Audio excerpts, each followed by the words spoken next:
Rusty, it's here. Survivor 41 is upon us. Yes. Are you excited? I'm thrilled, Zach, and for many reasons. If you didn't listen to last week's episode that we did, just blowing out everything that we love about Survivor, go check that out, please. But why I'm so excited to watch 41 is that I consider myself a super fan of Survivor, especially this past year or so that I've binged so many seasons. But the last season of Survivor that I watched live, at least to my recollection as a child, was Palau, which is many moons ago, especially how this game has evolved over the years. So I'm so pumped, especially since we are entering into this next evolution of the game, as Jeff Probst has so said, and as they've marketed it. There's a lot of changes to break down and talk about, and we got to talk about the cast and the draft. It's gonna be packed. What are we doing tonight? It's gonna be fun. It's going to be fun. I am excited because this has been the longest break they've had between Survivor seasons, which you haven't really had to deal with yet, but usually Survivor, it's like 2 a year. It's a known thing. It's just what you've come to expect. So COVID had other plans in store, and so it was almost like a blessing in disguise. It seems, from what I get the sense from this restart, is almost like refreshing. If they just kept going through, they probably would have done more of the same. Seems like they're at least trying to do something new and interesting with it, breathe some new life into it, which is cool. Yeah, there's a lot of interesting things that are worth mentioning about 41. If you haven't seen our last video, definitely go watch that. That'll give you a little introduction to what we like. And I still feel like there's a lot unsaid, so much to love about Survivor. But I think my goal is at least to talk about every episode, and then Rusty will join me as much as he can throughout the season. But I'm aiming for at least like one a video a week on Survivor 41. It's gonna be a lot, but I want to make it happen because it'll be fun. It's exciting times, and this cast looks great. Love it. Yeah, I'm excited. I mean, there's a diverse cast. I think age range wise, again, not being super well versed when it goes live each season. I've caught up on the 30s and 20s at this point, but I feel like you have some really young folks and you have some older folks. I mean, this is just a great cast all around, I think. So they really, So there's a whole diversity initiative that they implement into CBS across all its reality shows, and so they already implemented it in Big Brother, the most recent season, and so this will be the first Survivor season doing that, where it'll be at least 50% of the cast is people of color. And so that'll be nice. That's awesome. It's already refreshing just seeing the cast, and it looks like, from the looks of it, they got a lot of super fans. They all seem to know the game pretty well. Even the ones who know it the least seem to have binged a ton of seasons. So in the past, especially around the 20s and 30s, they'd cast a lot of people that don't really know what they're getting into, and a lot of the time that'll lead to them just being kind of a pawn and just kind of being someone that somebody else can use. People would argue in seasons like Redemption Island and One World, where it's run by one player. It's a lot of the players, they're kind of recruits. They bring them in off the street, They would do that a lot, and then they don't know what they're getting into. So this will be interesting. I mean, this is a new era where it's all game. So these people know the game. It's going to be crazy. And so what we have to go off of basically is a couple of promos that they've released for 41, and mainly one interview that Jeff Probst did, where he went into some of the changes you can expect. But the big promo it was always talking about, almost every promo he's talking about, it's like the monster in a horror movie. That's his go-to line.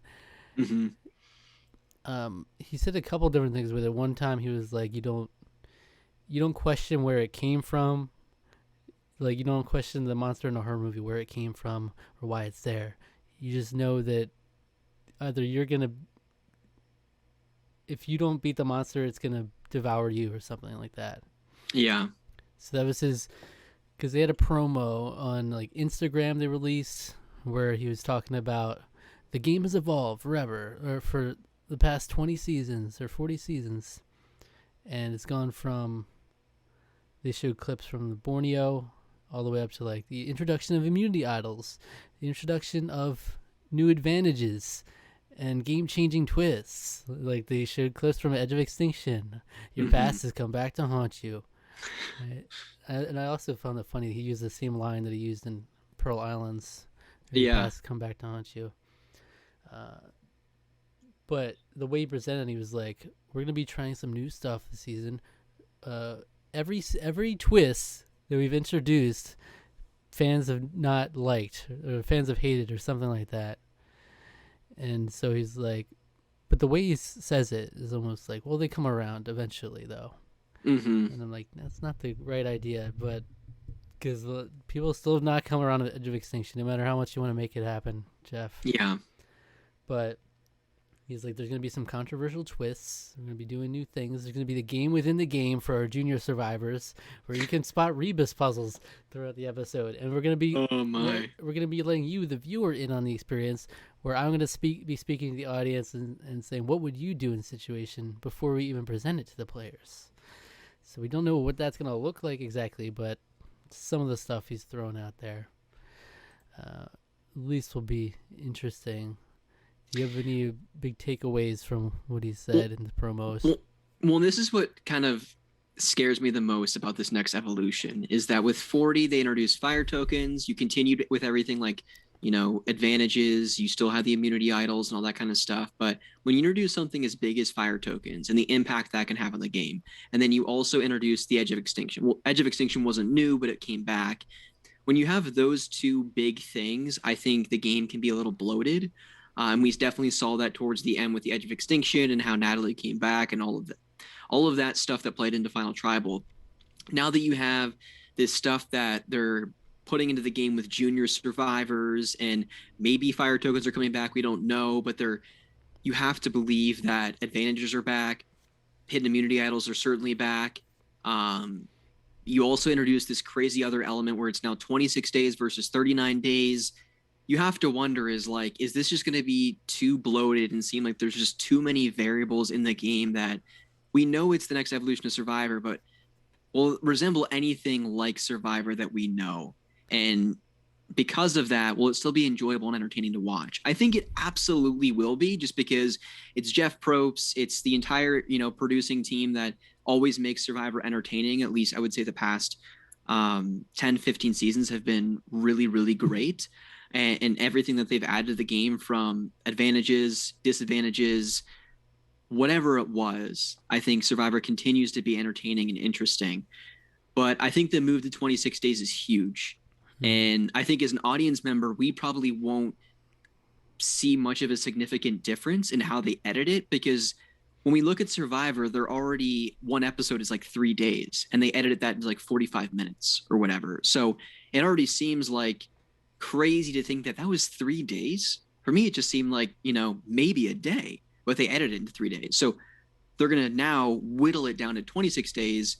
They're just going to stretch the edit and add more things that we otherwise wouldn't have seen in those 39 days. So I think it'll still be interesting, but, Jeff's comments about the monster will devour you, I think that's just marketing speak. I think that's just him trying to get audience members hyped up, because as he's said more recently, he's been doing this for 20 years now. I would say probably around the 20 season range, was thinking like, yeah, I'm going to do this for forever, or as long as they want me on, or as long as people still love the show. But now I think he's really adjusted his mentality to say, like, we take it one season at a time, because of the way television is, and trying to keep your place on CBS or NBC or ABC or whatever program you're on. You have to keep things interesting.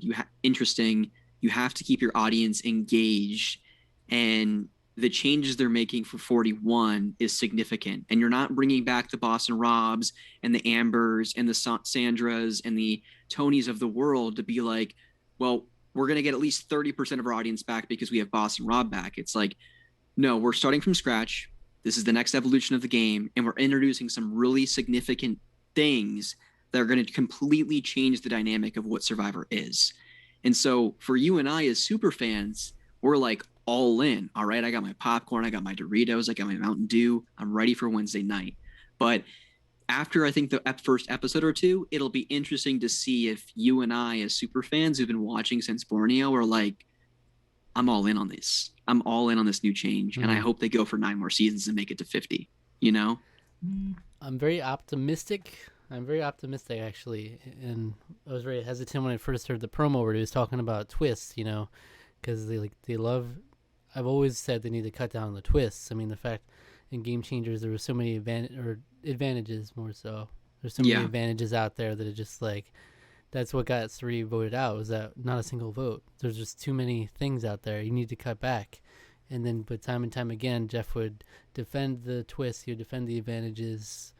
He was like, we'll never do a back to basic season. It's too fun having the advantages. Yeah. And then when he started in the promo talking about, the evolution of the game, we introduced idle nullifiers and stuff and the extinction. And then he said there are going to be some controversial twists. So I was hesitant when I heard that. I'm still hesitant. The fact that they already know before they even put them out that they're going to be controversial twists. Like, okay, that's not a great sign. It's because that's almost like, fans have been upset with stuff like this in the past, so they'll probably be upset with this too. But from like a creative standpoint, I'm excited to see, and it is going to be refreshing. Survivor has never had a point where they stated this is going to be the new era of Survivor. It just kind of rolled on through, and then fans have just defined like these are different eras, you could say, of the game. But now they're consciously saying this is a new era. Jeff's always saying, you could just say, Survivor, drop the 4, keep the 1. It's a new game. Yeah, but it's like it's not a new game. You still there's still idols. Like that's not a new game. You're still retaining a lot of the same elements. It seems like, but. He did say, Winners at War was designed to be the end of an era for Survivor. And he said, we really had felt we had gotten everything we could out of that version of Survivor. And then Survivor 41 will birth a new era of Survivor with a faster, more dangerous, and much more intense game. Players and viewers will feel the difference immediately, beginning with me talking directly to the audience throughout the season, letting them in on twists before the players know, so viewers can play along, second guess, or just sit back and judge. I don't understand exactly what that's going to entail, because I feel like that's just a natural part of Survivors, that you can still, like, people would speculate what they would do in these positions anyway. I don't know why we need Jeff talking to us, and how that's actually going to go back into the show. I don't know, but... I don't like the whole breaking the fourth wall thing. I mean, I think it's so much more fun after the fact to learn about things that were happening behind the scenes. Like one of my favorite things that I recently learned was in Borneo, when they found out, or they got word, they got tree mail, and they read that they were going to have a challenge where the winner would get like 1 beer, that the winning team would get like 1 beer and like a bowl of spaghetti or a bite of spaghetti or something like that. And then Richard Hatch read it, and he's just like, no, we're going to protest. We're going to go to the challenge, and we're just going to say, no, we're not doing it. And so the producers obviously are filming. They radio Jeff and the team and say, Richard's going to come to the challenge and just say they don't want to do it, right? And so they start scrambling and figuring out, like, okay, what are we going to do to make this interesting? And so they all huddle up. Oh, I hit my mic. I'm getting excited. They all huddle up and figure out, like, what are we going to do as they're coming to the challenge? And they said, well, what if we do like dinner and movie? What if we do this thing where whoever wins gets to basically watch the first 5 minutes of them playing Survivor? And they're like, oh my gosh, that's amazing. All right, tell the people back at the station that they need to start editing together the first bit of footage to show to whoever wins this. And then what's her face? Help me, who came in second place in Borneo? Kelly Wigglesworth. Kelly, yeah. So then she ends up winning, and they had to create basically a set for her who won the challenge, right? And this was all, of course, completely unbeknownst to the audience. Like, we're just thinking, oh, yep, this is just the way it goes. Like, and what we didn't see, because they edited it out, is they drove a boat around in circles and blindfolded her for like an hour. Mm-hmm. And Jeff was on the boat with her and just said, like, yeah, it's just going to take a while. This is, we're way off the island here, where in the meantime, they're actually building a set for her to have this reward challenge.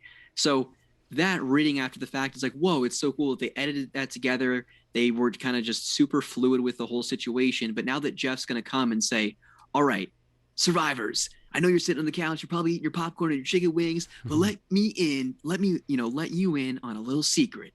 And then he says, once the survivors come in here, they're going to do this thing. It's like, no, when I buy a DVD and I watch it, I want to go to the special features and watch this kind of stuff. I don't want, Christopher Nolan to be walking me through why he filmed a certain scene the way he filmed it in real time. I just feel like that pulls you out of the Survivor experience so much. And maybe I'll be eating my words at the end of the season or after that, the end of a first couple episodes. You and I are going to come back and say, wow, I hope they never go back to the old way of doing it. I don't know. What do you think, though? Do you think it's going to take you out of the experience a little bit?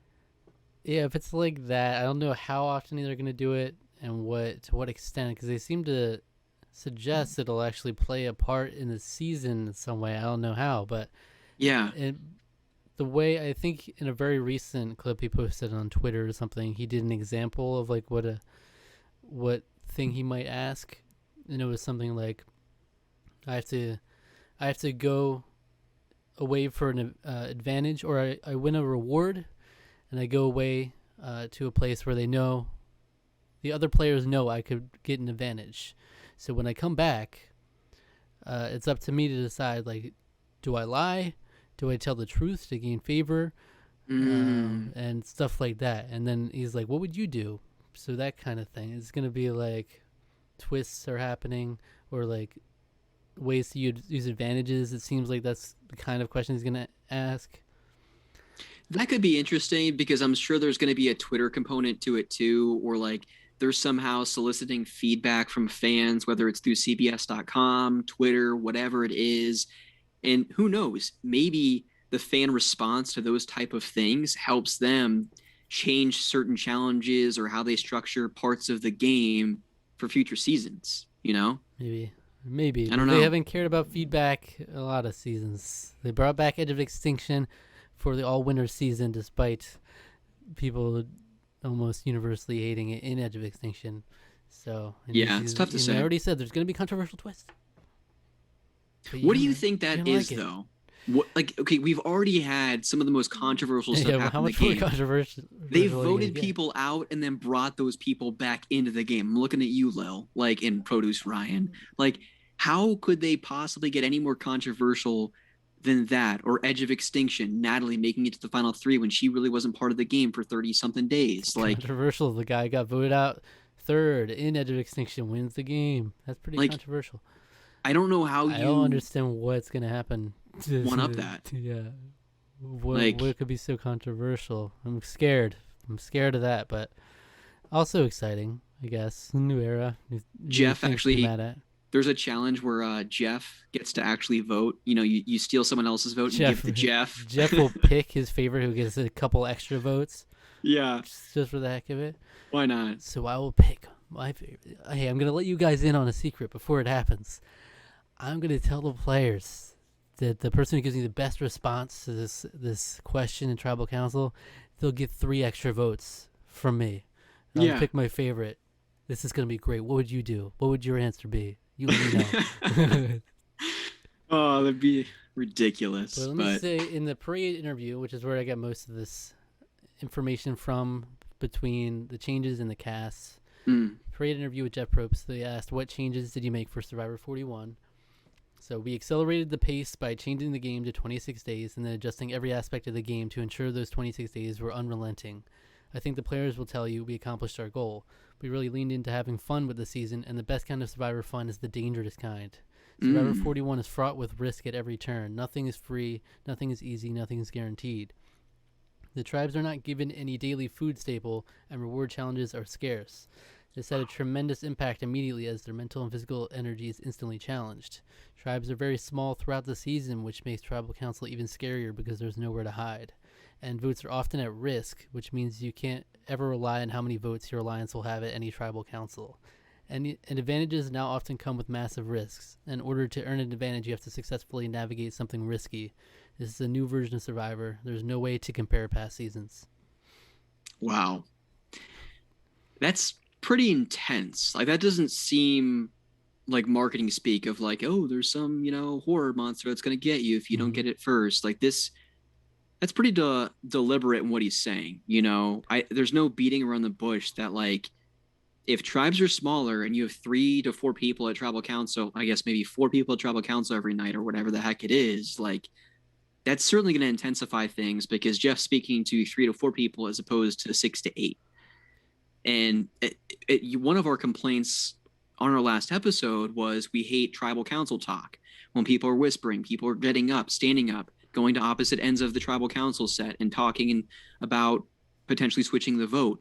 I feel like there's less and less a possibility of that if you have fewer people at tribal council, right? If there's 4 people, chances of people getting up, moving around and stuff like that is not going to happen. Maybe at the merge, but certainly while there are still tribes, I feel like there's less of a possibility of stuff like that happening. But it's interesting that he says that tribes are very small throughout the season. What does that mean? So does that mean you're going to keep them in small tribes for like way longer than usual? Like, yeah, not do the traditional swap because you're starting with 3 tribes. Traditionally, after a couple votes, they'd swap into 2 tribes. And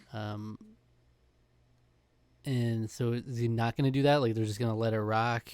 Like a tribe could get down to 2 people, like pull-out situation? Are they going to do that? Are they going to be in tribes longer than usual? Just the way that he says very small throughout the season seems weird. It's not like tribes are very small. That's probably the one I want to double click into most. Like the idea of, they get lesser rations, they don't get much food, there's fewer reward challenges. I'm down for all that. I'm absolutely down for all that for sure. And then even like there's more risk for advantages. Like we've already seen people having to sneak into other people's camps to get, an immunity idol or an advantage, or, sneak out of camp at night when everyone's sleeping to go down the beach until you see the fire to get whatever. Like that stuff's pretty fresh. We know that stuff's happened before, so that's not too surprising for me. But I think I'm probably most curious of like thinner tribes. What does that even mean? Yeah. And I mean, I generally don't like that. And that's being a big thing with like swaps and getting down. And 3 tribes in general has always been, that's kind of an annoying thing, especially in Winners at War. I thought it was a bad idea when they switched.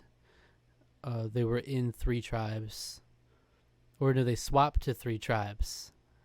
And I thought that was a bad idea because that puts people like Boston Rob, there is nowhere to hide. And you would want them to have a spot to hide because they're more interesting players.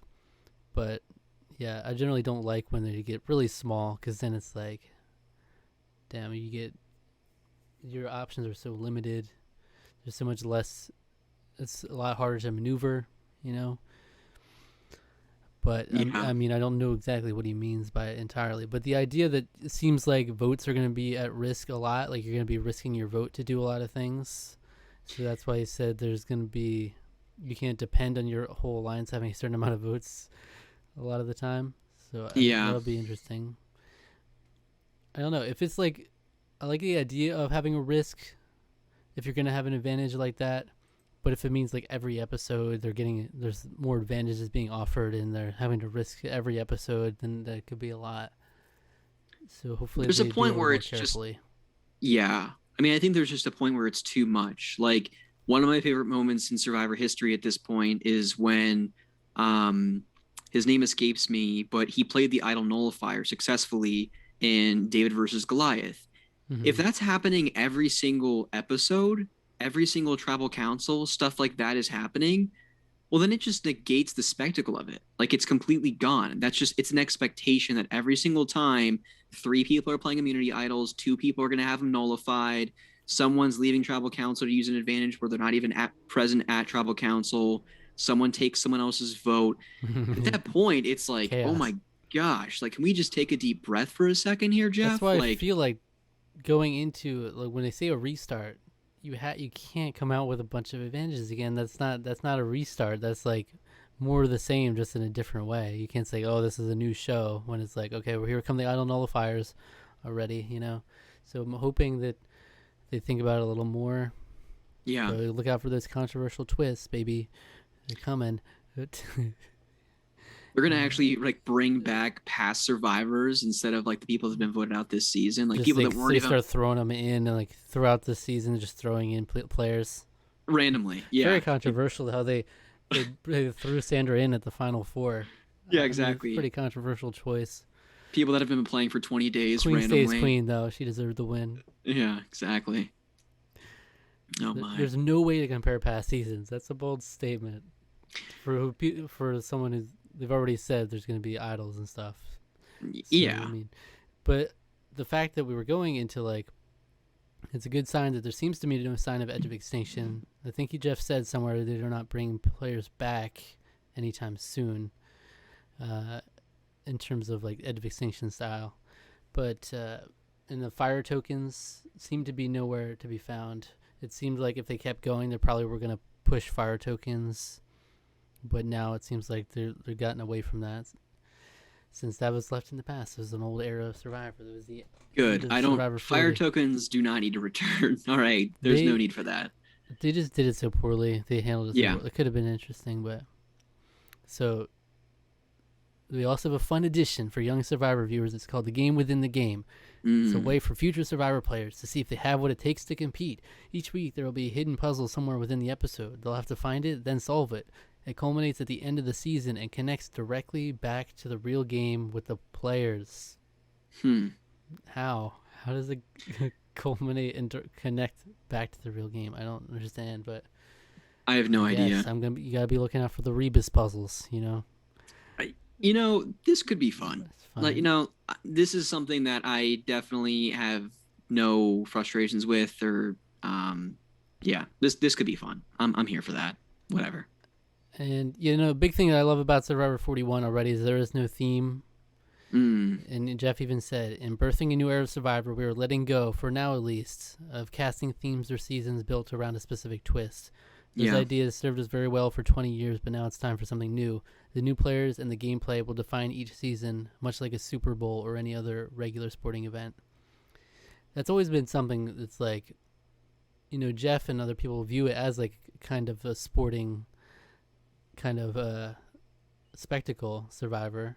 But the fact that you say like Survivor Island of the Idols, Survivor Redemption Island, Survivor Heroes versus Healers versus Hustlers, like you don't do that with sports. It's not like it's theme each year. Like if you just present it as like each year is different, there's a different game being played, different players, then I think the theme of Survivor itself is strong enough to carry it.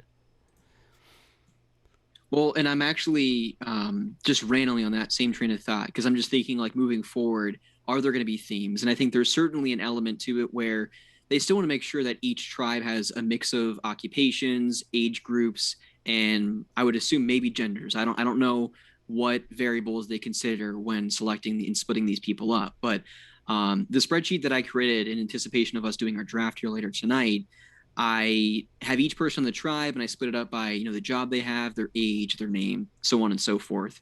And just a quick check here. The first tribe, if you add all their ages together, it's 206. The second tribe, 205. And the third tribe, 201. So they're definitely, while there's no specific theme, they're still mixing these tribes up to be relatively the same in terms of, the mix of age groups and I would assume somewhat occupations, but still getting back to that idea of it's a social experiment. You want a mix of people together to see what happens. Yeah. Yeah, but it is interesting to think about the future. Will they be bringing back players? Like, if you're saying that's the end of the era of Survivor, will we see the likes of Boston Rob again? These kinds of players. I don't know. They're hungry. They want to come back. Tyson wants to come back. But they definitely want them anymore. They're just gonna say no. We're moving on. Are they confident enough into their new brand of Survivor that they'll just be like, nope, that's it, and we're not gonna even do the themes people wanted, like Heroes versus Villains 2, Second Chance 2, because we don't have themes. Or will there be like Survivor 48, Second Chance 2? Will it be something like that, or will they always be numbers? I see no reality where they don't bring people back from the 30s and 20s era, and probably even before that.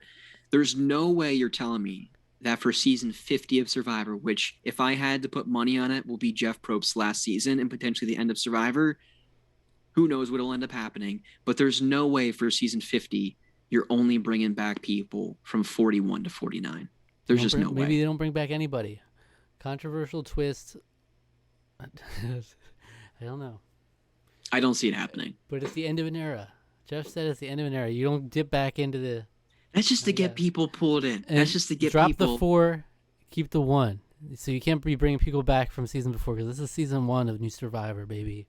Yeah, well... I don't know. It'll be interesting to see how it develops. I mean, the reception of this first new season back will probably be important. We'll see what happens. Another thing I thought was interesting is just they asked, how do you think the events of the past year and the pandemic will affect the way people approach the game?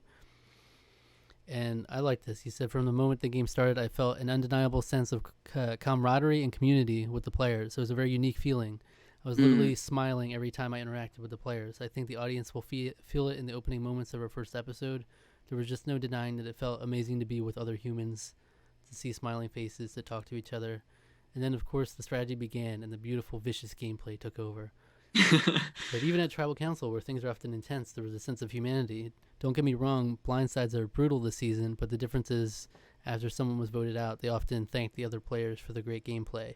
For me, this is the ultimate version of Survivor, where you can play as hard as possible, but still not take it personally. It is, after all, just a game. I love that. I mean... I recently went to a concert for the first time in, 18, 20 plus months. And just, I felt the same way. There was a sense of camaraderie and like the humanity aspect of like, we can finally celebrate music live together. And even with the game of Survivor, it's like, there was a real chance that Survivor never came back. If the pandemic went beyond what it's gone, and it's still a pandemic, it's still very live. And, if vaccines weren't a thing, like, Survivor wouldn't have happened. We wouldn't be back, and the social distancing aspect of it all, like, is still a challenge for probably the entire team. But I'm sure for Jeff and the entire team, Jeff probably felt like a kid in a candy store again. Like he was probably on that ship recording Borneo again, seeing these people scrambling to get, stuff or however they filmed that opening scene. We don't know yet, right? But I'm sure it was really refreshing and just, it probably felt like a dream for him and everyone that was playing. Mm-hmm. Yeah, so I'm excited to see it. Fast paced. Don't mind a fast pace, though. If you look at Winners at War and like David versus Goliath, these are still pretty fast paced games. So the fact that they're trying to make it even more fast paced, a little crazy. I like the idea of making them starve more. Yeah. The fact that I guess they aren't getting rations, so they have to catch all the food themselves, like the old days. That's cool, like, because a lot of the older players would always say about the newer seasons, like, man, they got it easy compared to what we had, so maybe we'll get something comparable. Like, they can't say it's the most dangerous season and then not have it actually show up in that way, You kind of already hinted at it, and I think you took a similar quote from the article, but what I love from this piece of it too that Jeff said, he said the conditions were very tough because they started with no food, very limited camp supplies, and very few rewards. So their cognitive abilities are diminished much faster than in the past. After only a handful of days with no food, they started to struggle to form clear thoughts. You'll see it. They struggle in all areas of the game. Nobody was complaining that 26 days was not enough. So that really presents an interesting scenario of like, Tribal Council is probably more interesting because they're not thinking rationally. People are lashing out more. Like, people are willing to flip more because they don't have the basic nutrition they need to think clearly, especially if they're forced to go out and fish and you don't have a Rupert on your team. Mm-hmm. Yeah. So we're gonna get a view into people just going insane, like a Brandon Hans scenario, but like for different reasons. They love it, and Jeff loved every minute of it. Oh gosh, I'm sure he'd do it again. Yeah, he's like, man, people. This past season is the most dangerous season ever. People out there, I don't think they'll ever be the same again. There was really emotionally taxing and traumatizing for everyone involved. But we love it. We love the game. It's gonna be great. Yeah. Yeah. All right. So that's it for Survivor 41. Is like the changes as we know it. All right, Can't so wait. now we're going to get into the cast. First, we're going to do a draft. Yes. And we're going to do it before we dive into the cast in depth because we don't want to influence our decisions here. So whatever preparation we wanted to do is up to us. I mean, I read all the interviews for like Parade, and I looked at the bios. Mainly what I did. Yeah, but there's for not me, too much more you can take from. I watched the minute clips too. Yeah, and that's really all you can do for the most part. I didn't read the actual interviews, but I did look at all the pictures so I could tie name to face, and I did watch the little 1 minute testimonies that they did, or confessionals about why they're playing. And then, yeah, I just looked up age, occupation, stuff like that. But I'm really going off of first impressions, right? And that's kind of what makes the draft so fun is we didn't go to their Facebook page or do a bunch of social media searching. At least I didn't. So I think it'll be fun. And what are the rules of the draft, Zach? Why don't you walk the good people through that? How does this all gonna work? I don't know. Well, but it's gonna be a winner takes all draft. So we're each gonna end up with 9 people on our teams. So we will have a winner amongst us. And we haven't decided yet. There's gonna be some sort of punishment for the loser. So there's actually some stakes here. We have to solidify that. Hopefully the next episode or so we can figure that out. But yeah, so we want a winner. That's all you need. You could have the 8 first people to be voted out, and then that last person of yours goes on to win, then you win. That's all you need. So we're gonna be pissed when controversial twists come into play. Exactly. And rob our victory, seal the victory from our favorite player right at the end. Don't screw us over, Jeff. Come on now. When someone whips out an idol in final tribal council, and they take someone out of the final 3. Can you imagine? It's gonna be a controversial twist where you can vote someone out of the final 3, or That's it, Zach. That's what's how you gonna can be piss people off. Yeah. Yeah, is somehow you're gonna be able to play an advantage at final tribal. Yeah. That would be the most controversial twist I could think of. They did in Michelle's season let you take out a juror. They did let her do that. Oh yeah. But I'm thinking like some full-on shenanigans, like before he reads the final vote in the finale for the winner, he's like, "Hold on, Jeff, I got something." I brought this all the way to LA. This is a finale idol. That means any votes for Natalia will not count. You want to see your name, so you idle out the person who's gonna win. So they don't. Can you imagine the response? Like if they're live in New York or LA or wherever, like the response from the fan base if like the person that everyone wants to win is sitting there ready to, like, they're gonna get all the votes, but then the person sitting next to them is just like, "Yo, Jeff," and everyone's just like, "What?" And they come out with that one clutch vote. And they idle out all gosh. the other jury votes. Oh man, what an upset! But man, did he play that advantage well? That'd be insane.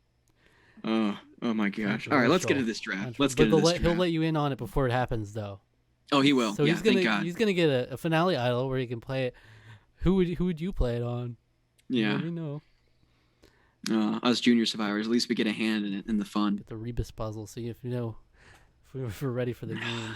So we do need to decide who's gonna have the first pick, and then we'll just alternate from there. You invited me you invited me to be on here as a guest. I think it only makes sense for you, the one that's hosting the show, doing all the editing, behind the scenes work. You should be picking first. Oh, I should pick first just because of that? Yeah. Just because it's my channel? You've earned it. I've earned it. This is just part of your strategy. You wanted to pick second. You didn't want the pressure of picking first. Maybe. I know mind game. Maybe not. It's up to you to decide. Yeah. You guys at home, how would you? Exactly. Would you want the first draft pick? I don't know. I already asked the Tarqaron audience what they would do. Let us know on Twitter. So yeah. We'll keep the feedback in mind. Oh man, I don't know actually who to pick.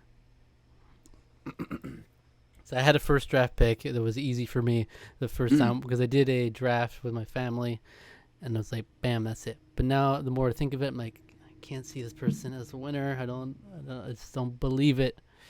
I'm gonna pick Lyanna Wallace.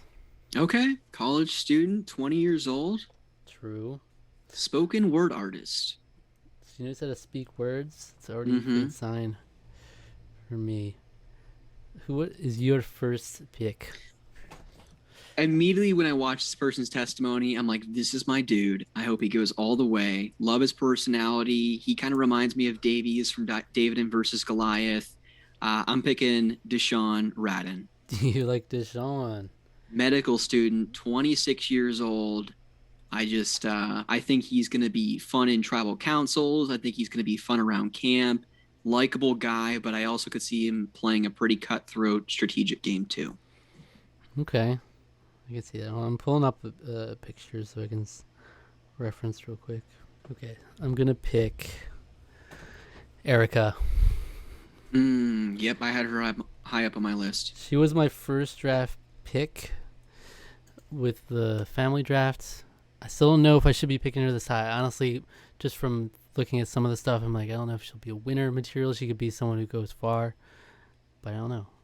She's a communications manager I can't speak. If I'm not mistaken, I think Richard Hatch was either a communications manager or a communications something. He definitely communicated, yeah. It only makes sense that, drop the 4, keep the 1, that someone that's in communications ends up winning the next evolution of Survivor. Even though drop the 4, keep the 1, everybody's talking about all these previous players they'll play as, Yeah. But exactly. You can't compare it to past seasons. That's true. That's true. Who's your second pick?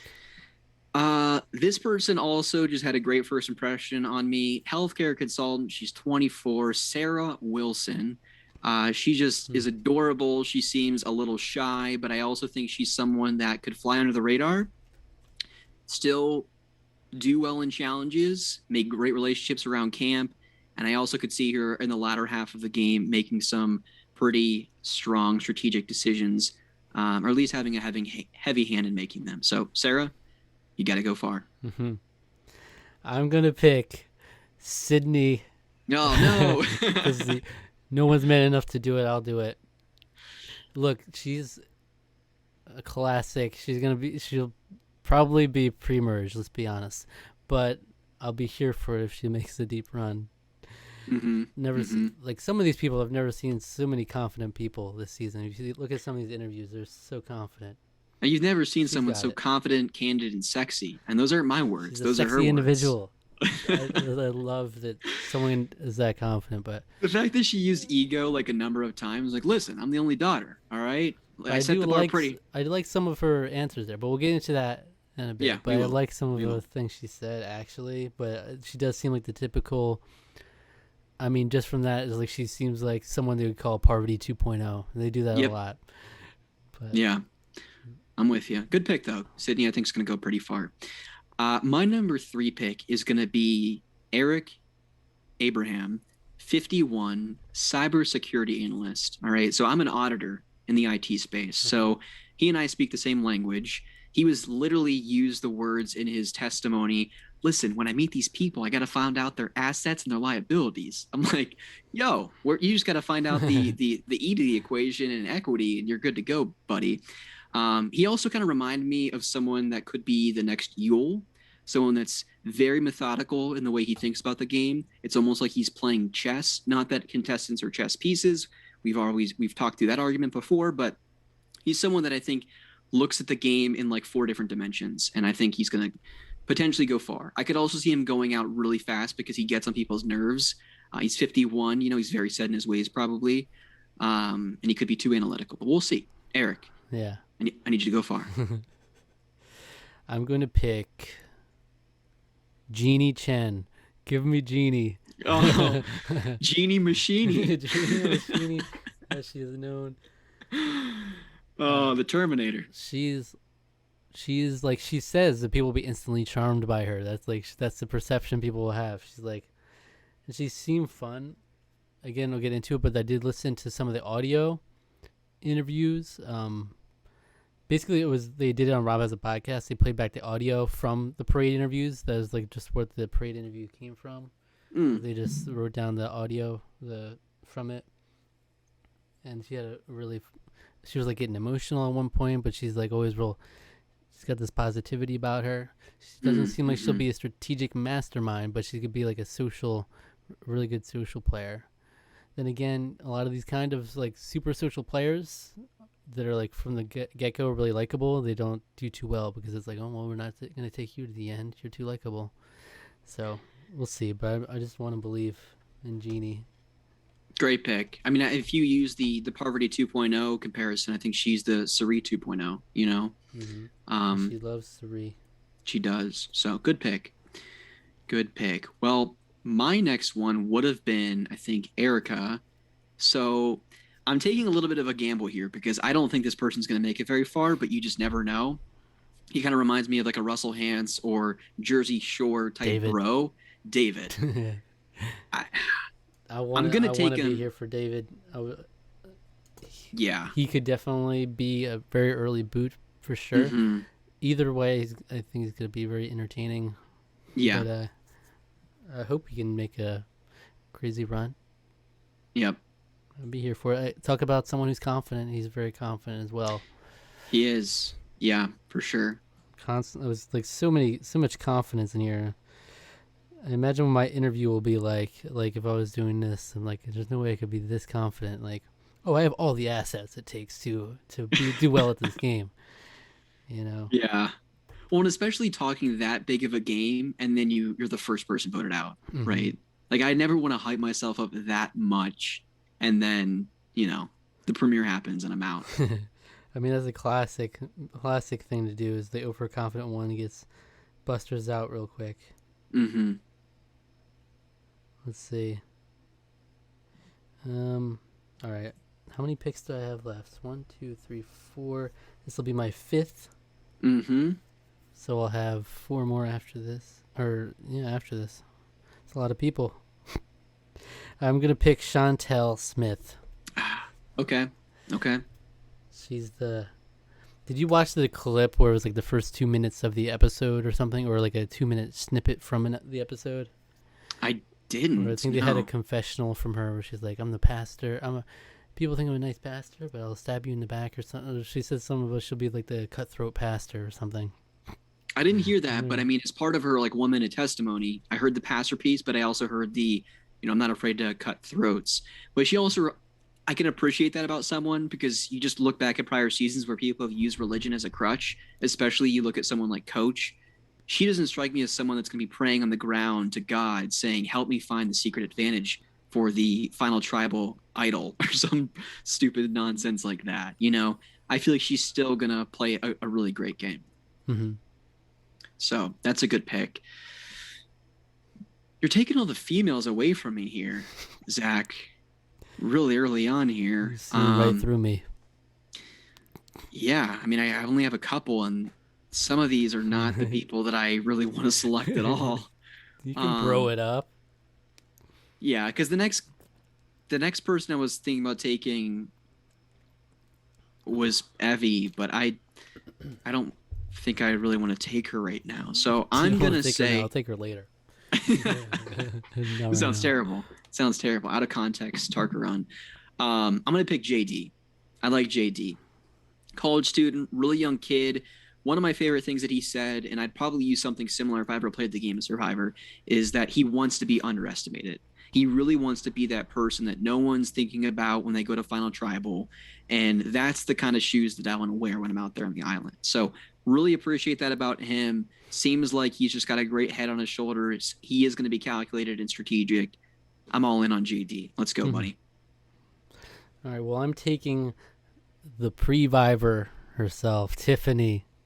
Oh, no. Oh, gosh. Yeah, she was one of the last people I wanted to take, too. She looks great. She looked great to me. Look, she has potential.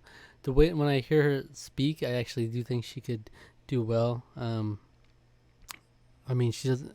We'll get into it, but there's I think she could have some upside to her.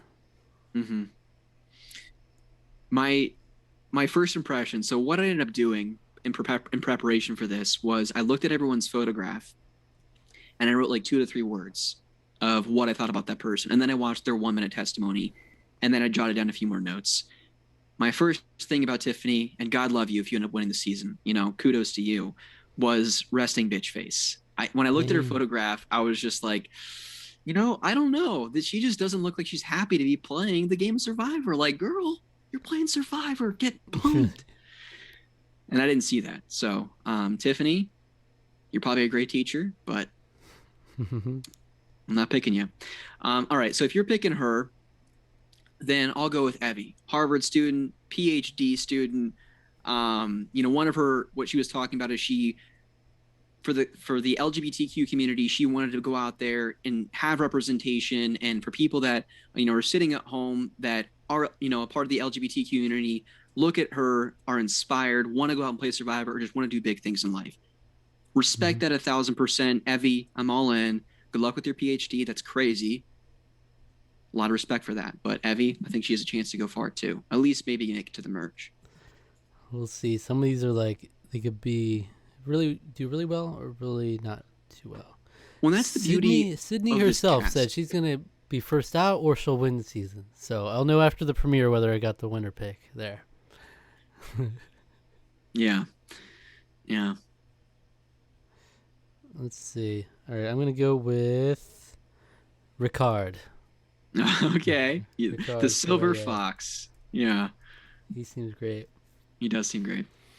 Inspired by Richard Hatch, actually. So there's an interesting story there. But he seems like fun. He's funny and pretty. Yeah.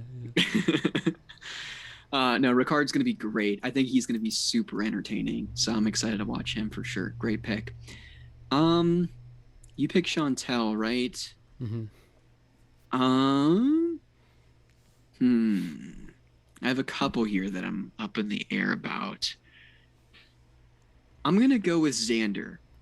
App developer, another young kid.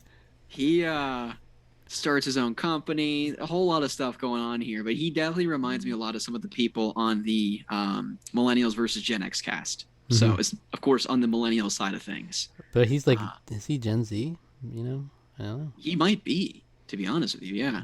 I don't know what age the cutoff is there. But I think he's also someone that could be voted out right away or make it deep in the game. I think all these people are very much in that same category. So let me see. We're getting down to the final few here. The bottom of the barrel. Let's see, 1, 2. So we each have 2 more. All right, I'm gonna go with Brad. No, the rancher. I wanted to take the rancher. He seems great. Yep, 6'5", and tall rancher. He's doing it. When I saw him, I'm like, that's a young Howard Stern. He seems fun. If Howard Stern owned a ranch, got his agricultural degree or whatever it was, agribusiness, I think Brad's going to be super entertaining. Okay, well, if you take him, then I'm going to take ex-NFL player Danny Mcrae. He's a fighter. That was my first impression. I'm just like, he's a fighter. After watching his testimony, I'm like, yep. Sure, I'd love to see the reality where Danny wins Survivor 41. That would be huge. I just don't see it happening. As much as he might want to try to reshape what a threat is, I don't know if that will happen. Yeah. Who are we down? How many are we down to? 2? 2. I think so 2, yeah. Nasir and who else? Heather?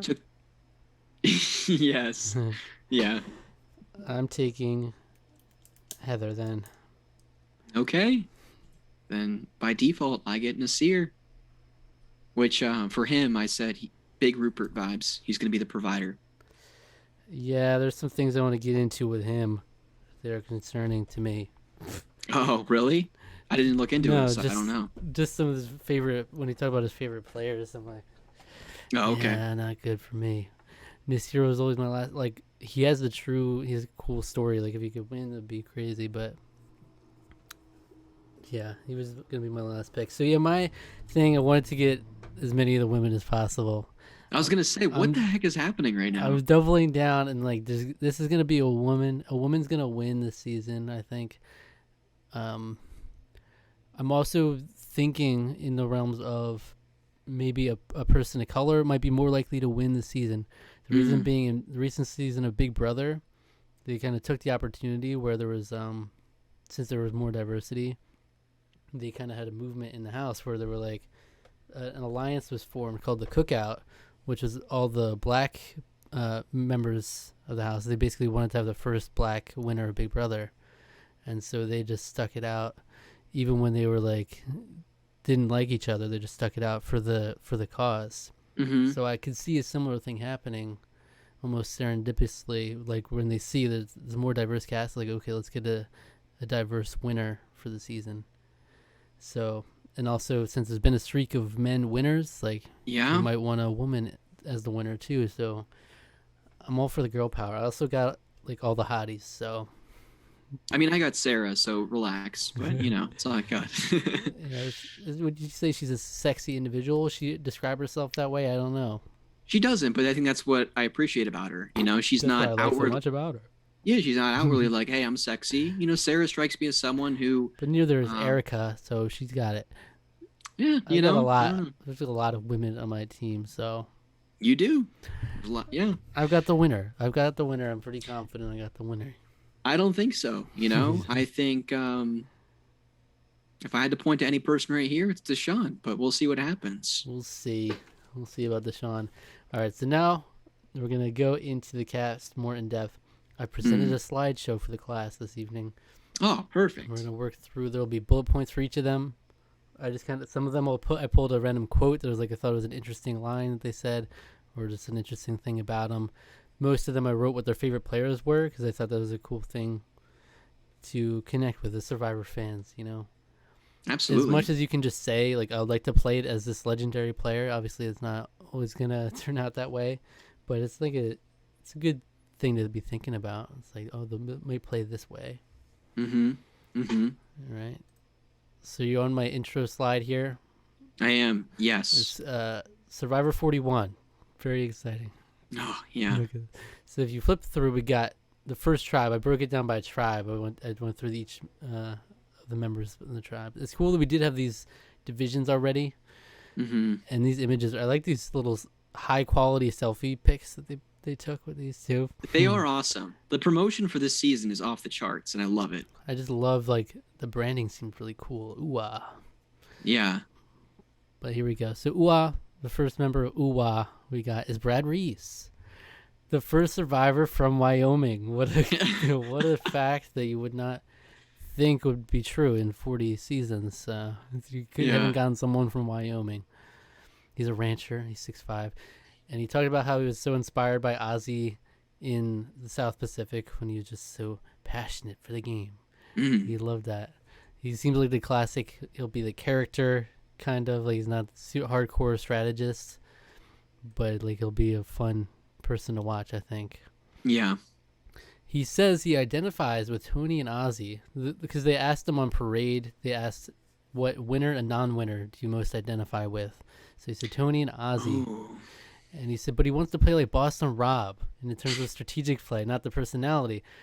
I did not see that at all happening, Brad. I'd love to see it, but no, you don't even give me the impression that he wants to play that way. But apparently, he admires at least his strategic mind for the game. He's way too nice looking. I don't see him being the godfather of this season at all. Like, I don't know how you can say you want to play like B-Rob, but then you're like inspired by Ozzy. It's like it's very different things. Yeah. I don't know. I'm just saying B-Rob, but that's what I put. It's all good. I like this quote. This quote I took. And as you start working and sweating with people, that's the best bond you can build with people. The context of that was that he was basically saying that he wants to. They asked what they're gonna do. What's your game plan when you hit the beach? And he's like, he wants to just start building and working on the shelter and stuff and bond through that. Because once you start working and sweating with people, that's the best bond you can build with people. Well, I trust you, Brad. I trust you. Any thoughts? Any more thoughts on Brad? What do you think? No, what else did I say about Brad? My notes were literally first contestant from Wyoming. All right, that's pretty sweet. 50 would have years been old, by the way. Yeah, like there are a lot of quote unquote older contestants, which is cool to see as well. what I also got from that minute testimony or confessional, and I don't know why I wrote this, but like when I was listening or watching, this is my first reaction, was he would have been a great old school player. So I think maybe like, seasons 10 through 19, 20-ish, I'm probably thinking like, or even the first 10, like he would have done really, really well, especially, back then he would have been in his 30s or 40s. He would have been a great old school player. I don't think he's going to, survive with the pacing of this game. The most dangerous game season And that's yet. what'll be really telling too is if, between 41, 42, maybe even 43, if they continue to play this 26-day game, much more intense, much more dangerous, less food, less reward challenges. If there's a streak of people in their 20s and early 30s winning, when they have people in their 50s, like does anyone in their 40s or 50s make it to the end that has any kind of a chance? Or are they the goats? Are they the people they take to the end because they didn't do anything? They kind of just coasted their way to the end. And now we get into more like, yes, the game has evolved, but this older generation can't keep up because literally their bodies just can't take it. I don't know. I feel almost like you can see the same thing with the younger players where they're not used to this much pressure. It's like they can't take it. And they're like I could see them like crumbling and like maybe have a quitter amongst the younger people. Well, especially not having not that people really get affirmation in Survivor, but not having that chance to sit down and breathe a little bit more. Maybe that is too much pressure for the younger generation players. You don't know. Maybe that's why this new 26-day change is so much more exciting because we don't know how it's going to impact age for these players. But I don't have any doubts about Brad, the rancher, being able to hang on Survivor. I think he'll stick it out just fine. He's ranching. He's good. You're right. Yeah. I mean, he's used to, working hard, cutting wood, doing this, the hard labor type of stuff. So I think from that piece of it, yeah, he's certainly used to that lifestyle. But with the cast of super fans, I think we probably won't have any quitters either. I feel like they'll love the game too much, even when they're miserable. Well, to quit when there's 26 days, when we've had a year off of Survivor, would just be a complete slap in the face to Jeff and everyone involved with this show. Yeah, I don't see it happening. And in the way he talked about it, everybody was just like happy to be there. He was happy to be there. They respect the game. So I don't see anyone quitting this season, and I don't see Brad quitting. Brad's going to fight to the end. It's supposed to be the most dangerous season yet. I don't know. Let's go, Brad. You got this. I'd love to see it. Next, we got Sarah Wilson, 24 years old, healthcare consultant. Her pet peeve, I thought was worth noting, uncleanliness. I didn't catch this. That's interesting. I mean, especially when you're on Survivor. Yeah, everyone answered pet peeves. A lot of the cast, actually, there's been a theme of like they don't like people chewing with open mouths. It's a big thing for a lot of the cast. It's a pet peeve. Okay. But uncleanliness, I thought was interesting. It's going to be tough for Sarah out there getting dirty. Yeah, I mean, you know what you signed up for, right, Sarah? I'm just saying, But I still think she's going to do really well. I like how she had a quiet confidence about her in her testimony. She wasn't like Sydney. Again, I respect both people who are very candid with their abilities, and someone like Sarah. Check out this quote from Sarah, though. I don't think there's ever been someone on the show with the same physicality, intelligence, and social awareness that I have. She's confident. She is, but she didn't say it. She didn't come across like Sydney did, in my opinion. I felt like the best way I could describe Sarah is quiet confidence. There's confidence there, but she seems a little more reserved about it. She's been watching since age 5. So if you do the math, what's that? 19 years, 38 seasons. That's like right around the beginning. Almost there. That's pretty good. We'll play most like Kim Spradlin. I like to hear that. I could see that. Yeah. And identifies with Kelly Wentworth and Natalie Anderson. All good players. Yeah. I like that. Good traits to have. Kim Spradlin, obviously, it's easier said than done. But in terms of like being a social player, that's a cool thing to aspire to, at least. Yeah. I like it. Sarah, I feel like a big question mark with Sarah, where she could just be like one of the ones that doesn't really do much. She's just there and gets like very under edited and silently voted out. Or she could shake things up. She could surprise us. I hope so. I wish the best for all this cast. There's no one I don't wish to do well. I'd love to see them all do their best here. Yeah, I'm with you. This is a fun cast. I'm impressed. It's gonna be fun, but I hope Sarah wins. So. Oh no, I wouldn't like that. You got my final controversial winner. Vote Sarah. Yeah. It was crazy how she took out the person who would have won in the final tribal with that idol, though. Yeah, but at least we got an inside look before it happened, Next up, we got Chantelle Smith, 34, pastor. She was in a gang, by the way.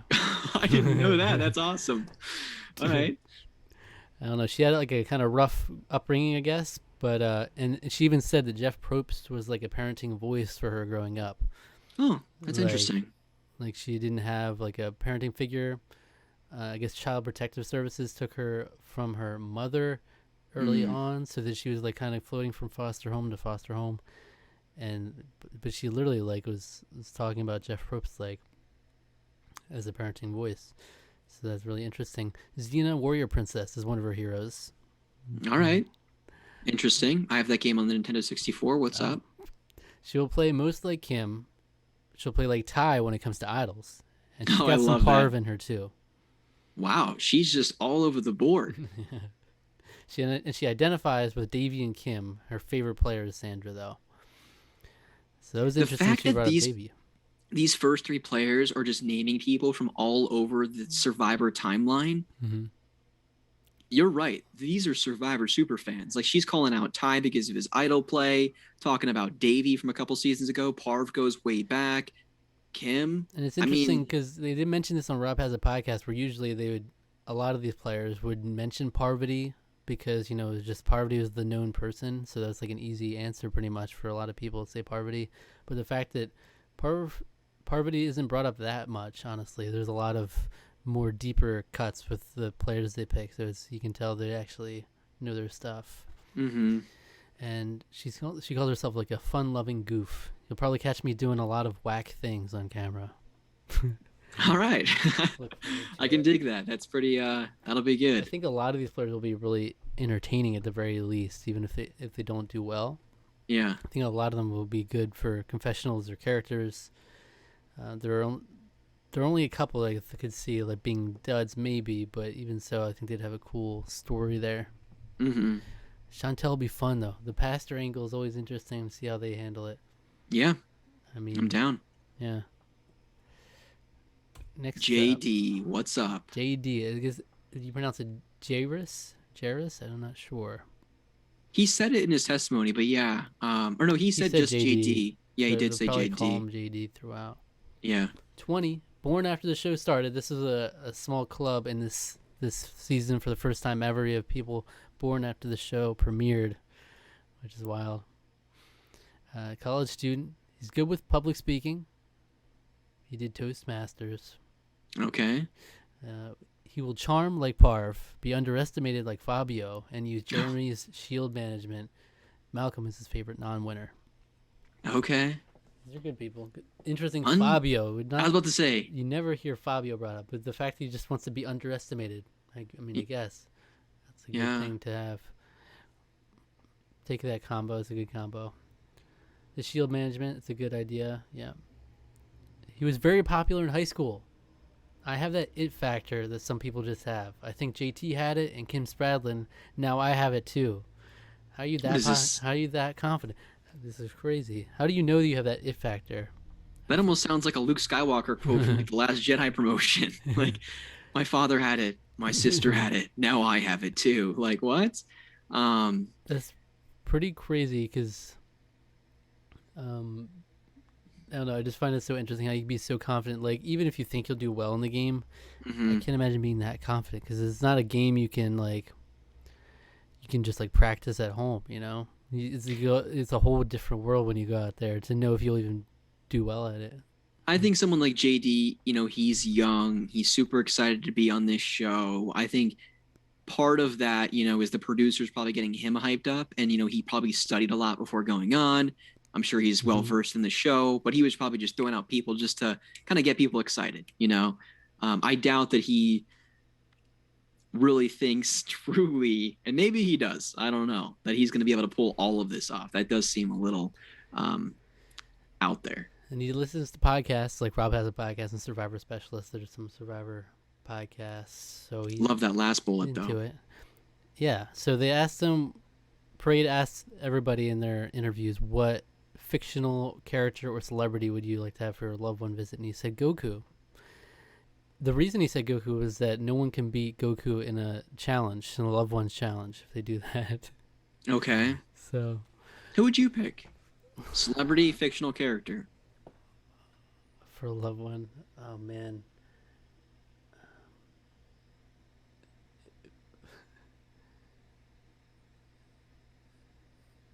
That would be Elizabeth Olsen. Oh, okay. It would be so funny. Just like, here's your loved one, Elizabeth Olsen, going out. Show him some love.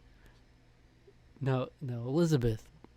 When you see Zach, like, what does it mean to you to see him out here on the island? I have no idea. I got a call from my agent like 2 weeks ago, and now I'm here. I have to. So. I'm just obligated to be here. Yeah. I don't know why. Who are you inviting? I'd probably a fictional character in mind? Not a fictional. I'd probably pick a celebrity. I'd pick Dave Grohl, the front man for the Foo Fighters. I think he would just be, first of all, a really entertaining person to be around. But to have him on the island of Survivor would be awesome. And actually, Dave Grohl and Jeff Probst vacation to Hawaii together during off seasons of recording Survivor. What? Little fun fact. Yeah, their families are pretty close. Wow. Okay. So JD, I don't know about the young people. I'm kind of nervous about how the young people will fare, especially when you have older people. I feel like when you get older people together like this, they'll take advantage of that too. But like, get these young freaking people born after the show started. We're not gonna have them win this first season back. Get out of here. Yeah. Like, how was the pandemic for you? Oh, you had to do online classes. Oh, that's rough. Must be rough, JD. Yeah. Yeah. All right, next we have Ricard Foyer, 31 flight attendant. He's deaf in one ear, so that's fun. He will play like Aubrey Bracco, but win. Smiley face. This is his answer. Yeah, I love Aubrey. I do too. It was interesting that he actually said that seeing his mom root for Richard Hatch was what helped him to like accept himself.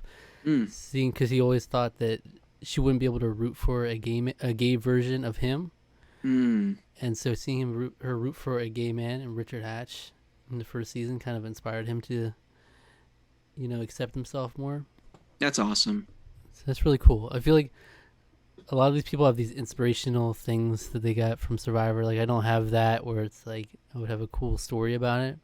Like, I love Survivor, but it's interesting to see someone have such big impact, like with Chantel having Jeff Probst as a parenting voice, and there's a couple other ones coming up too, where they actually have big life impact for them. Yeah. So yeah, he named Natalie and Aubrey as the people he was most related to the most. He loved Aubrey's energy. He always roots for a nerd. Nice. Yeah. I like it. He'll focus his attention on talking to people he wouldn't usually in life, like the bigger straight guys. Okay. That's interesting. Because I guess that was his answer to his game plan when he hits the island, what his plan is. And so he knows that's probably a weaker point for him. Like, the people he doesn't usually surround himself with, he probably want to connect with them. Well, that's going to help you get further in the game. I look at David, a couple seasons back, and getting comfortable with uncomfortable as quickly as possible, I think also plays to your favor towards the end of the game when you have a testimony at Final Tribal, or at least close to, where it's like, look at this journey I've been on these past 26 or 39 days. Like, not only that I play a great strategic, social, whatever game, but I evolved as a person. That makes for a fun story at Final Tribal outside of like, well, I outlasted, I outwitted, I outplayed everyone. It's like, I also grew as a person. David could say that. And certainly I think Ricard could say that, of saying like, listen, I I aligned with people that were so far outside of my comfort zone, people I don't even talk to on a day-to-day basis outside of this game, but I did it and I made it my way to the end if that ends up happening for him. I think that would be really cool. I'd love to see him do well. He seems like he'll be fun. Yeah. Next, we have Jeannie Chen. Yeah. She's Jeannie 46 Machine. years old, grocery clerk. She plays video games. Her biggest accomplishment is winning the Hustle Award at basketball camp when she was 15 years old. That's sad to me, but it's a Come on, Jeannie. the highlight of her life. 15 years old, that Hustle Award. You play video games. You ever beaten Dark Souls? Like, come on now. That's an achievement too. Hustle Award at basketball camp. All right. She identifies with Suri and admires Tony, though she can't play like him. No one because of can. the way she, her personality is. So she said, I think my fellow castaways are going to perceive me the way, like most people perceive me when they first meet me. They're just instantly charmed. Ooh. Yeah. This is a really interesting part that I only would have gotten from listening to the audio version of the interview, where she actually got genuinely emotional talking about that moment in Game Changers when everyone, like after the challenge was over and they let Suri Oh, play out yeah, the challenge. finish. Yeah. She was actually getting emotional. Like, I've never heard that response from that moment. But she was like, when they asked her about like her favorite moment in Survivor, that's what she came up with. So it's interesting. That is really cool, and I think that's also what I think makes the game so special is that oftentimes it goes beyond just the game. Like there's more than just the reality television show playing for $1 million. You know, oftentimes there's really great conversations that happen at Final Tribal. Looking at the conversation with Sarah when she challenged Jeff about only calling guys by their last name, and then that instance with Suri when she was struggling to finish the challenge, but after everything was wrapped up, it's like, Suri, everyone's rooting for you. The tribal lines have been broken at this point. We're just rooting for you to finish. I think that's really cool. So I totally understand why she got emotional by that. It's real. But yeah, so that tells me she will probably be an emotional player, but she seems very grateful to be out there. She's like a positive person, so she'll be having the time of her life out there. Yeah. So that'll be fun to watch. But that could bite you in the butt fast if you're not, mindful of that. If your emotions get the best of you. But if she identifies with Suri, she loves Suri.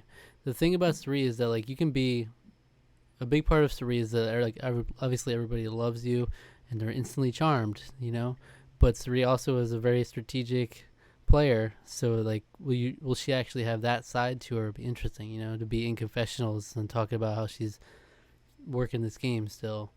Mm-hmm. But also still be so loved and fun to be around. That's interesting. Like will it just be like I'm a fun person to be around, or am I actually going to be a force in the game? I'd love to see Jeannie Chen either way. Remains to be seen. We've only gotten through 6 people. Oh my gosh, this is going to be a long recording. Next we got Luvu. We got Danny Mcrae, 33-year-old ex-NFL player. He got an MBA after he retired from the NFL. So that was his biggest accomplishment that he named. He says he'll play like Ben Boom Driebergen. I don't even know if I could tell you Ben's strategy off the top of my head.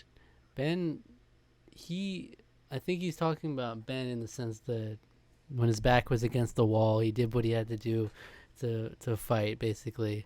Okay. But I don't know if that's someone you want to model, because that's immediately assuming you're going to be backed into the a underdog corner there, and you have to get a million idols to survive win. And a fire making challenge. He identifies with Jeremy and Russell. Interesting. That's a weird pair of people to select, but all right. But his big thing is he wants to change the perception of what a threat is in the game. Make sure people know that the physical threat isn't who they should be worried about. Which is obviously very important for him, because he said, like, I'm definitely going to be one of the more physical looking guys to come out onto the island, like, immediately. Yeah. So you really have to do something to shake that. Otherwise, like, you're an easy target.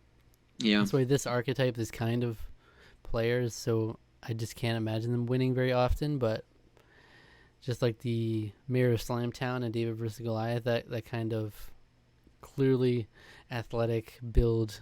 You can't hide your threat level kind of thing. That's Well, not tough. in 26 days, especially that there's going to be a significant, a greater significance on like challenges, I think, and how well people are performing physically, because maybe physicality doesn't play that much bigger of a role, but I feel like it probably will be because 13 days have been shaved off. So I would have to imagine that the merge happens sooner, which then individual immunity becomes a bigger part of the game quicker. So you have someone like Danny that makes it post merge. That guy is probably winning a lot of individual immunities if a lot of the challenges are physically based, and not just a bunch of puzzles or standing on a pole for 7 hours. Yeah, we don't know with this reset how much will they change the challenges. If they're saying it's a new game, or they're going to have really different challenges, or they're going to go back, because Survivor for a long time has been very similar challenges. Mm-hmm. So I don't know if they're going to break the mold on that too. Tough to say, but yeah, no. I like Danny's chances. But it's tough for these kinds of players to really shake that. Even if you make it to the merge, it's like as soon as they don't win a challenge, then it's like, well, we have to take this chance. Even if they're like, even if he's like a great social player, it's almost like you can't hide the fact. It's like, well, you have to get this guy out, obviously, sooner rather than later. Yeah, I mean, that's going to be the interesting thing too about the shortened season, is that people are still going to be second guessing themselves out the wazoo every minute of every day, as they already did, but you're going to have less time to second guess yourself. Like eventually you just have to make a decision and own up to it. So it will be interesting to see pre and post merge how quickly they go for some of these certain people, whether it's based on their physical or strategic or social threat. So we'll see. Yeah. Next we got Nasir Mutalif. I don't know how to pronounce it exactly. 37-year-old sales manager from Sri Lanka. Started learning English from watching Survivor.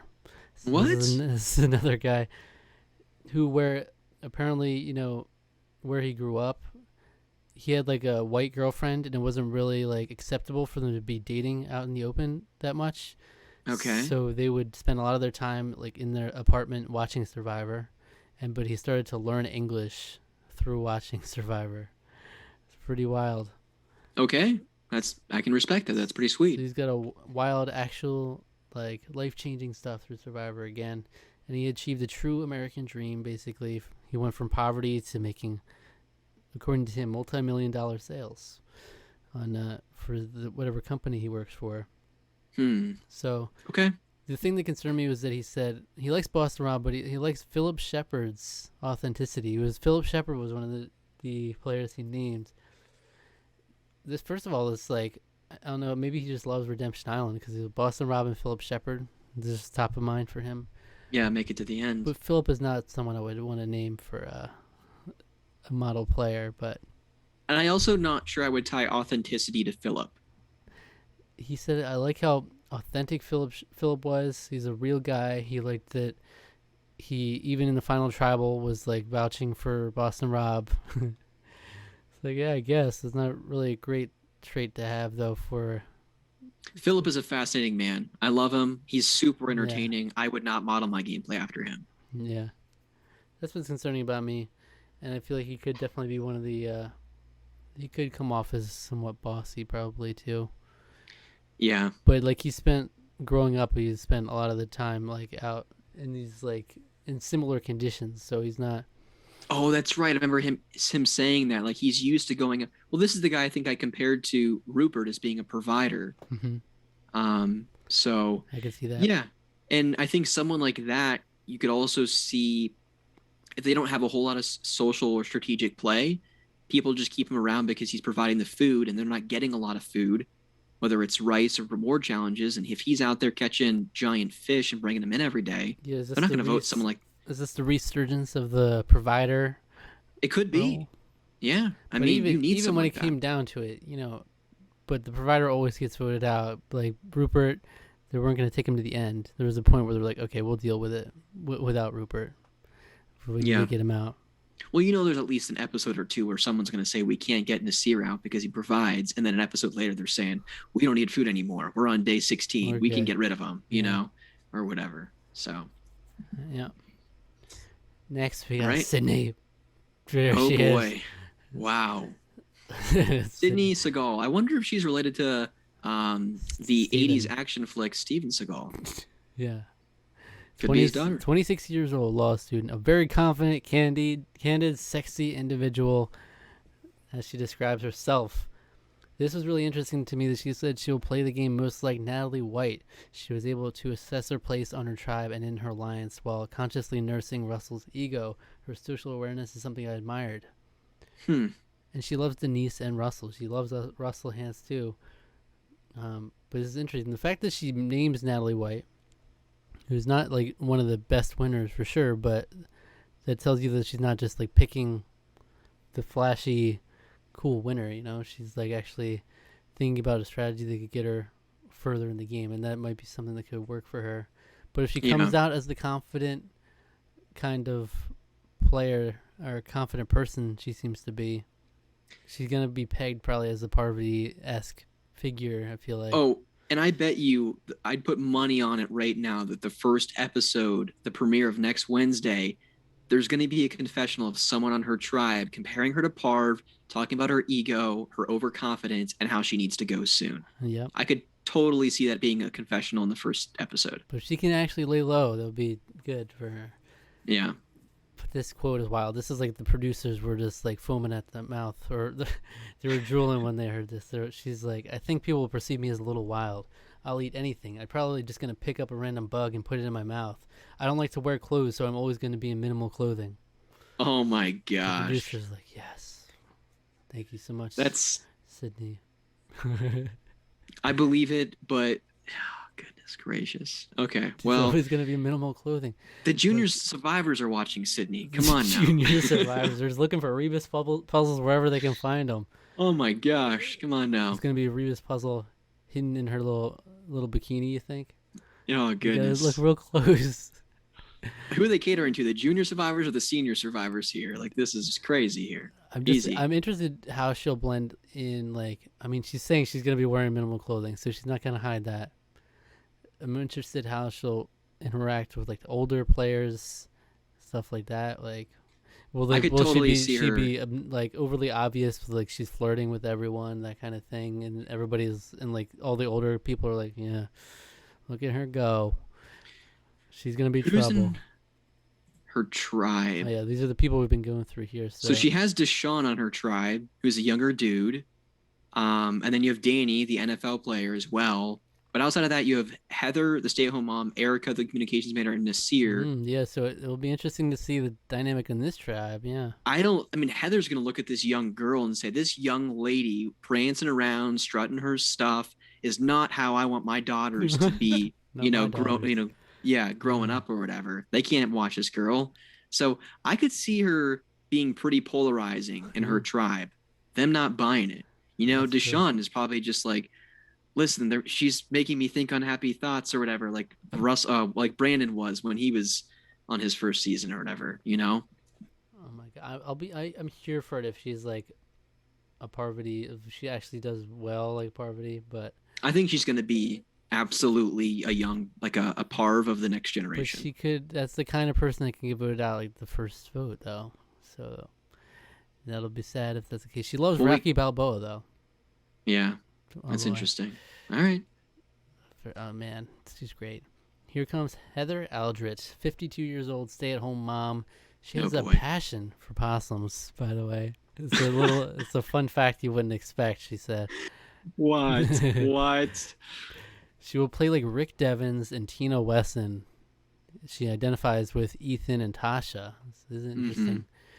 Her daddy's name is Bubba. She knows how to fish and crab. She's lived in a marsh. She knows how to do stuff, baby. And in case you missed it, her daddy's name is Bubba. So she thought that was a really interesting point. That's how she closed out her testimony. That she's like, for goodness sakes, my dad's name's Bubba. I mean, it just tells itself, I clearly know how to do stuff. My dad's named Bubba. Yeah. These are interesting players that she names. The tough thing with the moms of the Survivor world is they often have a hard time being taken seriously, especially when they get to the end and having like any conceivable hold on the game. They're just kind of like the person who's there in the end. So it'll be interesting if she can play it differently. If she identifies with Ethan, who's a little more laid back. Rick Devens was like really in your face presence. So it'll be interesting to see. Like, yeah, Rick and Tina are very different players. So for sure, I don't have a whole lot of confidence in Heather making it far. Yeah. I really don't. I mean, I think she, for some reason, I have the hunch that Heather and Sydney are really gonna butt heads. I just feel like they are gonna have completely different ideas of camp life, how things should be run, strategy and challenges, how much clothing we should be wearing. Exactly. I just think they are really not gonna get along, and I see Heather not even making it. I can't wait for the premiere when Heather and Sydney make a final 2 and they're like the tightest people in the season. It's not going to happen, but you know what? We'll see. We'll see. Next we have Deshaun Radden, 26-year-old medical student. My dude, my number 1 draft pick. Let's go. He's known as #DeviousDRad. He's named himself. And he deeply loathes being told what to do. Oh, I didn't see that. That's interesting. When they said pet peeve, he said he doesn't like being told what to do. And it's not just like a mild like thing that irritates me. No, I deeply loathe being told what to do. Like, okay, cool. He'll be like Sari and Wendell's love child. That's cool. That's a good combo. Well, I could already see Nasir like playing the provider role, getting the stuff, and then coming back and looking at someone like Deshaun who's just kind of sitting in a camp not doing much, kind of yelling at him and saying, "Get it together, man. I've been out fishing all day. What have you done?" And just Deshaun going, he's not going to like being told what to do if Nasir tries to tell him what to do. That's what I'm saying. Deshaun's going to go off on him. Hopefully Sydney doesn't fall into that lazy spoiled girl role, but we'll see. We'll see. Deshaun and Sydney going to team up. He could be. His first season was David versus Goliath also. But went back and watched 70% of the season. So that's interesting. And also, speaking of the Sydney Deshaun dynamic, they're both 26. He's a med student. She's a law student. They're a match made in heaven. Sure. He was talking about how he'd like to be kind of like the villain. He could see himself being the villain and acting nice on the island, and then really different in confessionals. I see a lot of the people here doing that, having fun with the confessionals for sure. Yeah. And there are actually a couple of people that started with David vs. Goliath. There were a few of them that said specifically that season was the first one they watched. It's a great season to start with, you know? Yeah. Next we got Erica, 32-year-old communications manager. Her pet peeves were ignorance and men in ill-fitting jeans. What does that even mean? I don't know. Too tight, too baggy, or both. They just got to fit just right. I don't know. All of these bullet points are cringy. Please read this next one. Well, people don't believe she's 5 feet tall because her vibes make her seem like she's 5'3". She's just got there's so much she has that you can't fit into her height. Please decipher some of this stuff for us. Help us out here. Okay, so she's Brenda on the outside, Todd underneath. I like this. She said Brenda in terms of her physicality and how she might do in challenges, and Todd underneath. Todd gets a few name drops, which is like, I think that's a cool thing to hear because that's like a super fan thing to appreciate Todd. And that's a good player to model after. She said, "I've been manipulative since before I knew what manipulation was." Okay. I don't know my first impressions of Erica and now reading some of this stuff are completely different. So she's also excited to hug people because of quarantine. Yeah, she's like, she wants to hug people, talk to people. She just like wants to go with people here. Yeah. Okay. Well, I'm intrigued. Yeah, I think she'll be like, that's why I got the impression she was initially my first draft pick, but then after like in hearing her voice in the interviews too, like she seems like she might be one of the people that's just like not super influential in the season, might go far, but just doesn't really do much to shake up the game. But I do like that she mentions Todd, and so she seems to know, and she seems to not be super confident going into it. She was talking about how she could struggle later on in the season, but like that's good to know, you know. But so next, all right, we've got Yase. the final tribe here. I guess it's Yase. So we got Xander Hastings, 21-year-old app developer. I called it the Born After Survivor Club. All the people that were born after the premiere. He will play like the pretty boy challenge beast charmers, like Jay and Joe and Devin. Jay was definitely someone that I compared him to. Even Tails for the Millennial Gen X season. I can see it. He grew up being the nerdy guy, the chubby guy. So he talked about how he always finds it funny when people say that, they're like he's a stupid. They think he's a stupid jock or he's the douche from first looking at him. Because growing up, I was the nerdy guy, the chubby guy. And youth will be his camouflage. He talked about like the fact that he is so young. People underestimate his intelligence. You know, as the app developer that he is. He loves learning. He loves knowledge. He quoted some like specific things. I don't remember exactly. His pre-race ritual is either watching Interstellar or Surf's Up. Oh gosh, what a cult classic Surf's Up was. Yeah, very interesting. He's really playing into the surfer dude mentality. He just loves the Surf's Up. Yeah. My favorite animated flick, Surf's Up. Yeah, very strange. This guy's chances concern me in the game. I don't know. He's probably the one I'm least confident in doing tremendously well. I don't know. But maybe he could surprise me and be like a Devin who can have a strategic mind for the game and also go far. The strange thing about him is that clearly he's brilliant. I mean, he's an app developer. He has his own company. He runs it, yada, yada. He's 21 years old, so he's super young. He really strikes me as someone like Tails, though. Jay's, right-hand person who ended up falling in love with Figgy.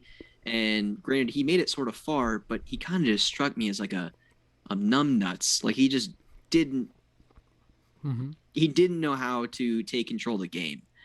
He didn't even really understand how the game worked. And Xander is someone that strikes me as that, he's going to do well in challenges. I could also see him falling head over heels in love with Sydney, when they ended up merging tribes. And I don't know if I'm here for the young pretty love. I don't know. Xander Sid action. I mean, who knows? Maybe they make it to a reward challenge and they go watch Surf's Up with some beers and candy. You never know. Dinner and a movie together.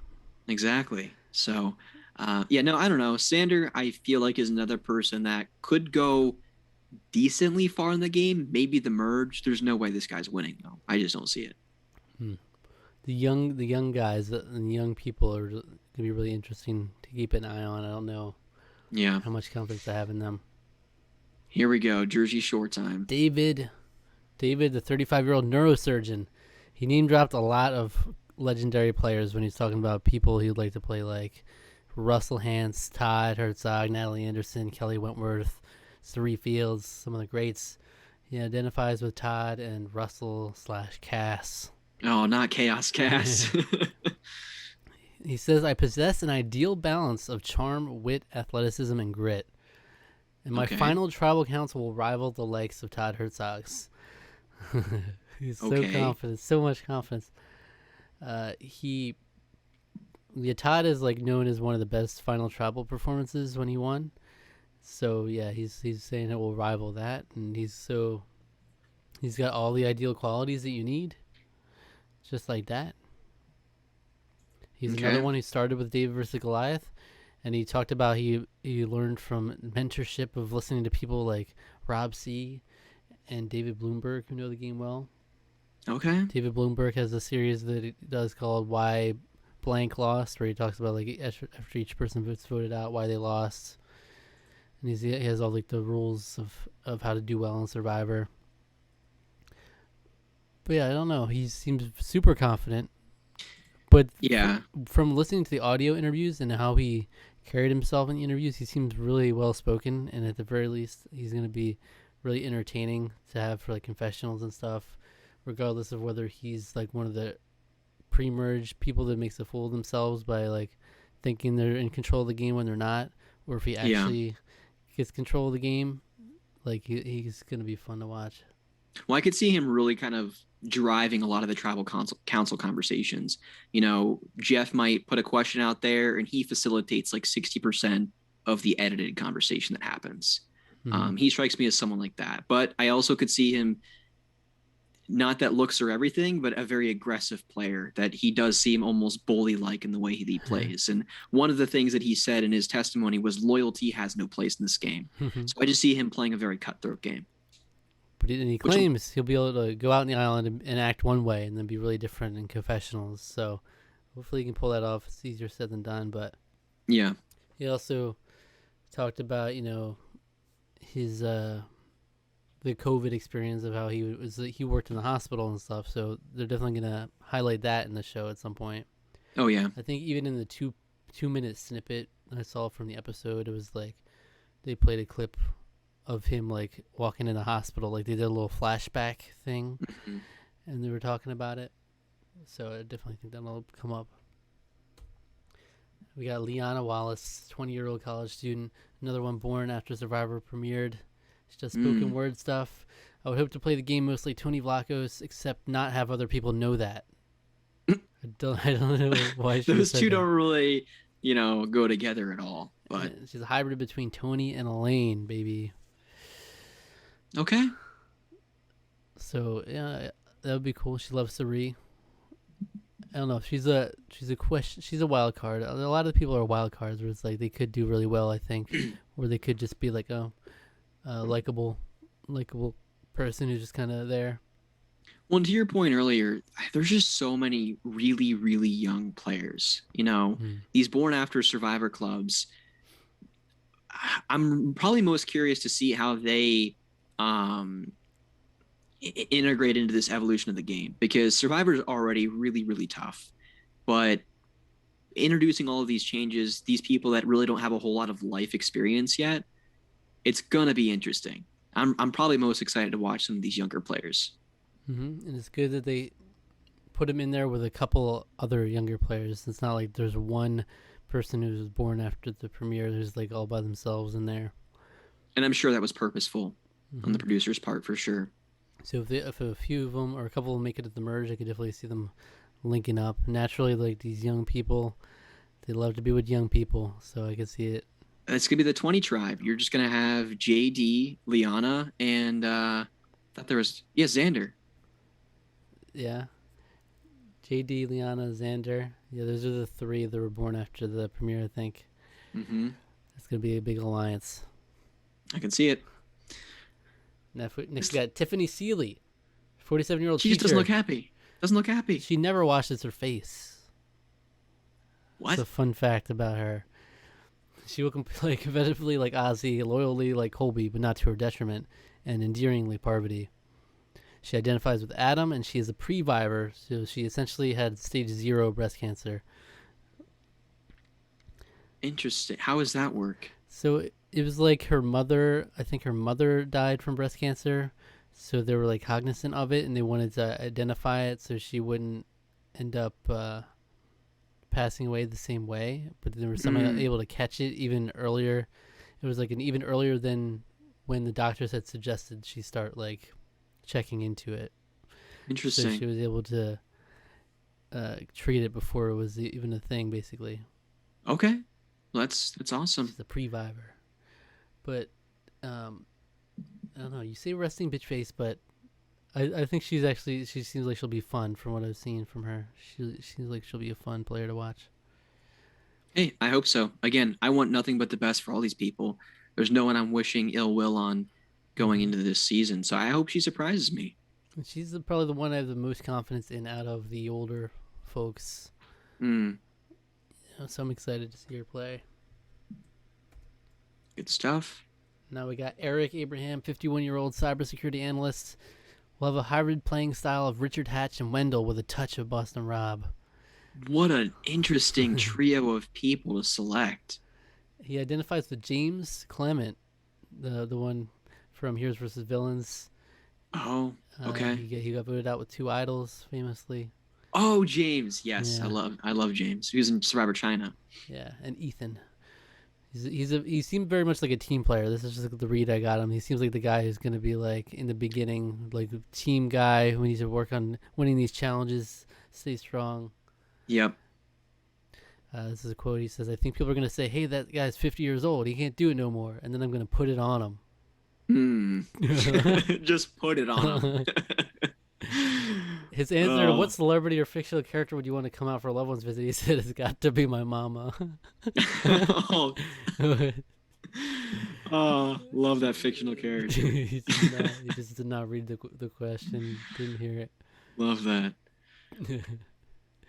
Eric, yeah.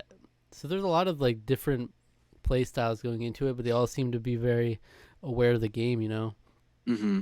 So the way they approach it will all be at least purposeful in some way, you know? Yeah. No, I actually have a lot of faith in Eric. I think he's going to do well. Again, is he the next Yule? Find out. I don't know about all that. So we got Evie Jagoda. They go by they pronouns. So that's a good clarification.